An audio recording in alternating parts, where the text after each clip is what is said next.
અંકલેશ્વર અને આસપાસના ગ્રામ્ય વિસ્તારના ખેડૂતો અત્યારે બેવડી આફતનો સામનો કરી રહ્યા છે. તાજેતરમાં બદલાયેલા હવામાન અને કુદરતી પડકારોમાંથી માંડ બેઠા થયેલા જગતના તાત સામે હવે વહીવટી અને માનવસર્જિત આફત આવીને ઊભી છે. કૂવા કે બોરમાંથી સિંચાઈનું પાણી ખેંચવા માટે પંપ ચલાવવા ડીઝલ અનિવાર્ય છે, પરંતુ પૂરતો જથ્થો મળતો નથી. પેટ્રોલ પંપો પર ખેડૂતોએ કલાકો સુધી લાઇનમાં ઊભા રહેવું પડે છે. લાંબા સમય સુધી પ્રતીક્ષા કર્યા બાદ પણ પૂરતો જથ્થો ન મળતા ખેડૂત વર્ગ ભારે રોષ અને લાચારી અનુભવી રહ્યો છે.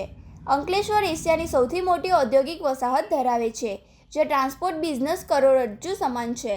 ડીઝલના આકરા ભાવ વધારાએ ટ્રાન્સપોર્ટરોના ધંધા પર સીધી બ્રેક મારી દીધી છે. પેટ્રોલિયમ પેદાશોના સતત વધતા ભાવોને કારણે અમારો બિઝનેસ હવે આર્થિક રીતે પરવડે તેમ નથી. જો ભાડા વધારવામાં આવે તો વેપારીઓ ઓર્ડર આપતા અટકે છે, અને જો ન વધારીએ તો ખિસ્સામાંથી નુકસાન ભોગવવું પડે છે, તેમ સ્થાનિક ટ્રાન્સપોર્ટર એજન્સીના એસોસિએશન અગ્રણી જણાવી રહ્યા છે.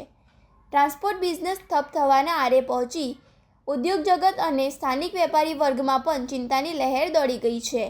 ટ્રાન્સપોર્ટરો દ્વારા ભાડા વધારાની ચીમકી અપાતા આગામી દિવસોમાં જીવન જરૂરી ચીજવસ્તુઓ મોંઘી થવાની ભીતિ સેવાઈ રહી છે. છેલ્લા 15 દિવસનું સરવૈયું કેટલું મોંઘું થયું ઈંધણ? છેલ્લા 15 દિવસમાં પેટ્રોલ અને ડીઝલના ભાવમાં કાબૂ બહારનો વધારો નોંધાયો છે.